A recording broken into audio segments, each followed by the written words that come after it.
सातव्या मुलीची सातवी मुलगी या मालिकेच्या आजच्या भागात आपण पाहणार आहोत. रुपाली अद्वैतला थांबवण्याचा प्रयत्न करत असते, पण अद्वैत तिचं काही ऐकत नाही आणि त्याच्या रूमकडे जाण्यासाठी निघतो. त्यामुळे रुपाली घाबरते. तर दुसरीकडे अद्वैतचं प्रतिबिंब नेत्राची फाईल बघत असते आणि त्यामधून त्याला समजतं की नेत्रा प्रेग्नंट आहे. तर इकडे अद्वैत त्याच्या खोलीमध्ये जाणारच असतो, तितक्यात तन्मय त्या ठिकाणी येतो. अद्वैत त्याला विचारतो की काय झालं, तू खाली कशासाठी आलाय? त्यावर तनू सांगतो की ब्रो मला भूक लागली आहे. त्यामुळे मग अद्वैत त्याच्यासोबत किचनमध्ये जातो. तर रुपाली नाटक करत त्याच ठिकाणी बसलेली असते. अद्वैत परत आल्यामुळे ती खूप खुश होते आणि मग त्यानंतर अद्वैत तनूला सांगतो की तू बस, मी तुला जेवायला वाढतो. तर रुपाली सतत वेळ चेक करत असते. 9 मिनिटे झालेले असतात, मात्र तरीही अद्वैतचं प्रतिबिंब गायब झालेलं नसतं. त्यामुळे रुपाली निश्चिंत असते. दुसरीकडे नेत्रा अद्वैतच्या प्रतिबिंबाला विचारत असते की साहेब काय झालं, तुम्ही ही फाईल का बघताय? तर तो म्हणतो की काही नाही नेत्रा, सहजच. आणि मग त्यानंतर नेत्रा त्याला आठवण करून देते की आपल्याला पुढच्या आठवड्यात डॉक्टरांकडे जायचं आहे. त्यावर ते प्रतिबिंब म्हणतं की ठीक आहे, मी उद्या अपॉइंटमेंट घेतो. मात्र नेत्राला अद्वैतचं वागणं थोडं विचित्र वाटतं, पण ती काही बोलत नाही. दुसरीकडे रुपाली नाटक करत अद्वैतला म्हणत असते की तू माझ्यावर एवढा का चिडला आहे? कमीत कमी मला तनूला जेवण तरी वाढू दे. मात्र अद्वैत तिला तन्मयला जेवणसुद्धा वाढू देत नाही आणि त्यामुळे रुपाली म्हणत असते की आधी असा का वागतोय तू? तनू माझा मुलगा आहे. मात्र आधी तिला सांगतो की तू इथून निघून जा. पण त्यावेळी तनू मुद्दाम रुपालीची बाजू घेत अद्वैतला म्हणतो की ब्रो, ही माझी मम्मा आहे आणि हिच्यामधला विरोचक आता निघून गेला आहे, त्यामुळे आपण तिच्याशी नॉर्मल वागू शकतो. आणि ते ऐकून अद्वैत रागातच त्याच्याकडे बघू लागतो. तर रुपाली नाटक करत म्हणत असते की जाऊ दे तनू बाळा, माझंच नशीब असं आहे. मात्र माझी खात्री आहे की आधी एक ना एक दिवस माझ्याशी नक्की चांगला वागेल. आणि त्यावर तनूसुद्धा फक्त हो म्हणतो. आणि त्याचवेळी रुपालीला अद्वैतचं ते प्रतिबिंब दिसतं आणि मग त्यानंतर ती लगेच तिच्या खोलीत जाण्यासाठी निघते. ते प्रतिबिंब देखील तिच्या पाठोपाठ येतं. दुसरीकडे अद्वैत तनूला सांगत असतो की त्या विरोचकासमोर डिरेक्टली त्याच्या फेवरमध्ये बोलत जाऊ नको, नाही तर त्याला संशय येईल. आणि त्यावर तनूसुद्धा हो म्हणतो. तर दुसरीकडे रुपाली त्या प्रतिबिंबाला विचारत असते की काय माहिती मिळाली तुला? आणि त्यावर ते प्रतिबिंब सांगतं की नेत्रा प्रेग्नेंट आहे. 2 महिने झालेत, तिच्या पोटात तिचं बाळ सुखरूपपणे वाढत आहे. आणि ते ऐकून रुपाली म्हणते की मला वाटलंच होतं. तर ते प्रतिबिंब तिला सांगत असतं की सगळं काही ठीक आहे, तिला विटॅमिन्सच्या गोळ्यासुद्धा सुरू आहेत. आणि त्यावर रुपाली म्हणते की नक्कीच तिच्या पोटात माझा नवीन शत्रू वाढतोय. आणि मग त्यानंतर ती त्या प्रतिबिंबाला म्हणते की तू आता गायब हो, तुझं काम झालं आहे. मात्र तो अद्वैत कुठेही जात नाही, तो त्याच ठिकाणी उभा राहतो. त्यामुळे रुपाली काळजीत पडते. ती स्वतःशीच म्हणत असते की प्रतिबिंब शक्तीचा वापर कसा करायचा ते तर कळलं, पण आता हे प्रतिबिंब गायब कसं करायचं? आणि मग त्यानंतर तिला काही मार्ग सापडत नाही. ती वेळ चेक करते तर 10:30 मिनिटं झालेले असतात. मात्र तरीही ते प्रतिबिंब गायब काही होत नाही. आणि तितक्यात बाहेरून कोणीतरी दरवाजा वाजवते. त्यामुळे रुपाली खूप घाबरते आणि मग ती त्या प्रतिबिंबाला कपाटाच्या पाठीमागे लपायला सांगते आणि दरवाजा उघडते. तर समोर शेखर असतो. शेखरला बघून रुपाली घाबरते आणि मग त्यानंतर शेखर रूममध्ये येतो आणि तो कपाटाजवळ जाणार इतक्यात रुपाली नाटक करत म्हणत असते की शेखर, तेजस घरी कधी येणार आहे? मला त्याची खरंच खूप आठवण येते. किती दिवस झालं मी त्याला भेटलेच नाही. तुम्ही प्लीज त्याला फोन करा ना. आणि त्यावर शेखर फक्त हो म्हणतो आणि मग तो पुन्हा कपाटाकडे जाणार इतक्यात रुपाली पुन्हा वेगळाच विषय काढते.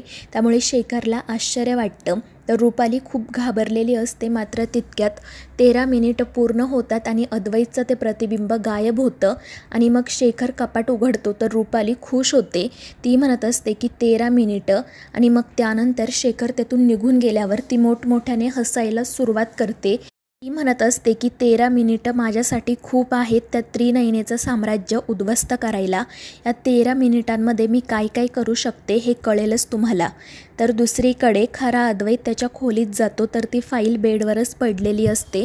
तो म्हणत असतो की नेत्राने ही फाईल इथे अशी का टाकली? तितक्यात नेत्रा त्या ठिकाणी येते. अद्वैत तिला त्या फाईलबद्दल विचारतो आणि त्यावर नेत्रा काही बोलणार इतक्यात तिला तिच्या आईचा कॉल येतो. त्यामुळे मग नेत्रा तिच्यासोबतच बोलत असते. तोपर्यंत अद्वैत फाईल कपाटामध्ये ठेवतो. तर नेत्राच्या आईला नेत्राला भेटायचे असते. तर नेत्रा म्हणत असते की आई, तू काही काळजी करू नको, मी काहीतरी मार्ग काढेल. आणि मग त्यानंतर त्यावर ती अद्वैतला म्हणते की साहेब, आईला आणि आबांना मला भेटायची खूप इच्छा आहे. तर अद्वैत म्हणतो की ठीक आहे नेत्रा, तू काळजी करू नको, मी उद्याच त्यांना आणायला गाडी पाठवतो. आपण घरी नको भेटायला, पण बाहेर कुठेतरी भेटूयात. आणि ते ऐकून नेत्राला खूप आनंद होतो. आणि मग त्यानंतर ती अद्वैतला म्हणते की मी तुम्हाला त्या फाईलबद्दल सांगणार होते. मात्र अद्वैत म्हणतो की काही सांगू नको, आता तू झोप शांतपणे. त्यामुळे मग नेत्रा झोपण्यासाठी जाते. तर दुसरीकडे रुपाली झोपलेली असते. मात्र तिला स्वप्न पडतं आणि त्या स्वप्नामध्ये तिला नेत्रा तिचा वध करताना दिसते. आणि त्यानंतर तिला असं वाटतं की ती अस्थि कट्यार तिच्या गळ्यावर पडली आहे. ती कट्यार ती बाजूला करण्याचा प्रयत्न करते, मात्र ती अस्थि कट्यार पुन्हा तिच्याच जवळ येते. त्यामुळे रुपाली खूप घाबरते. ती अस्थि कट्यार दूर करण्याचा प्रयत्न करत असते. मात्र या सगळ्यामध्ये ती शेखरचाच गळा आवळते. शेखर तिच्या तावडीतून निसटण्याचा प्रयत्न करतो, पण त्याला ते शक्य होत नाही. शेवटी तो कसाबसा रुपालीला दूर ढकलून देतो. त्यामुळे रुपाली भानावर येते. तिच्या लक्षात येतं की हे फक्त आपलं स्वप्न होतं. आणि मग ती शेखरसमोर लगेच नाटक करू लागते की शेखर, मला काय होते तेच कळत नाही. कदाचित मला स्वप्नात तो विरोचक राक्षस दिसला होता. त्यामुळे शेखर रागातच तिच्याकडे बघू लागतो. तर रुपाली म्हणत असते की शेखर, आत्ता मला कळते की त्या राक्षसामुळे मला जर एवढा त्रास होत असेल तर तुम्हाला मी किती त्रास दिला असेल. आणि मग ती लगेच रडू लागते, पण शेखर तिचं काही न ऐकता तेथून निघून जातो. तर रुपाली लगेच त्या रूममध्ये अस्थि कट्यार शोधायला सुरुवात करते, पण तिला ती त्या ठिकाणी कुठेही सापडत नाही. ती घाबरूनच स्वतःशी म्हणत असते की खूप मोठा धोका आहे आणि आता काही करून नेत्राला आणि तिच्या बाळाला संपवायलाच हवं. कारण कितीही झालं तरी नेत्राचं बाळ म्हणजे त्या त्रिनयनेचाच अंश आहे आणि त्याच्यापासून सुद्धा मला धोका असणारच. त्यानंतर दुसऱ्या दिवशी सकाळी केतकी नेत्रासाठी बनाना मिल्कशेक बनवत असते. तितक्यात फाल्गुनी त्या ठिकाणी येते. केतकी तिला सांगते की हे मिल्कशेक तू नेत्राला नेऊन दे. त्यावर फाल्गुनी विचारते की नेत्राने हे बनवायला सांगितलं होतं का? आणि त्यावर केतकी म्हणते की नाही ना, आपणच तिला असं काहीतरी खायला करून द्यायला हवं, ती तर स्वतःहून काही सांगत नाही. त्यावर फाल्गुनी म्हणते की काकुमा, जेव्हा मी प्रेग्नंट होते तेव्हा मला किती काय काय खावं वाटत होतं, मात्र नेत्राला असं काहीच का होत नाही. आणि त्यावर केतकी म्हणते कारण ती सतत त्या विरोचकाचा विचार करत असते आणि तिला सतत आपली काळजी वाटत असते, ती स्वतःचा थोडाही विचार करत नाही. त्यामुळे आता आपल्यालाच तिची काळजी घ्यावी लागेल. आणि त्यावर फाल्गुनी देखील हो म्हणते. तितक्यात नेत्रा त्या ठिकाणी येते. फाल्गुनी तिला लगेच ते मिल्कशेक प्यायला सांगते, मात्र नेत्रा म्हणत असते की मी ते नंतर पिल.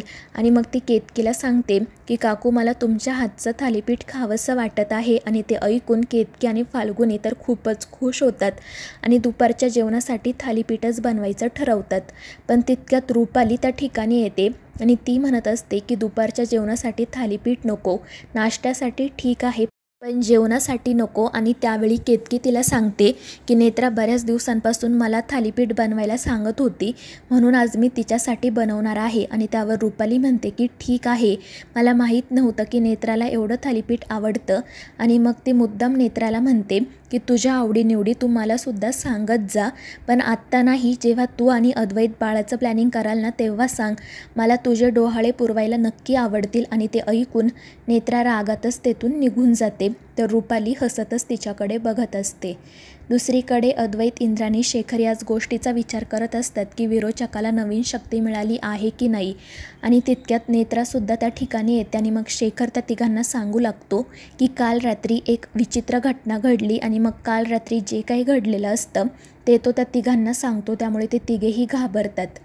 तर मित्रांनो, या मालिकेच्या पुढील भागांमध्ये आपण पाहणार आहोत रुपाली नेत्राच्या ज्यूसमध्ये औषध मिक्स करते आणि हसतच स्वतःशी म्हणत असते की नेत्रा, या औषधामुळे तुला काही होणार नाही, तुझं बाळ मात्र नक्की जाईल.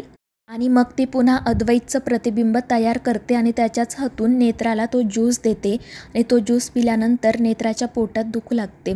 तर मित्रांनो, या मालिकेच्या पुढील भागांच्या अपडेट्ससाठी आपल्या चॅनेलला सबस्क्राईब करा.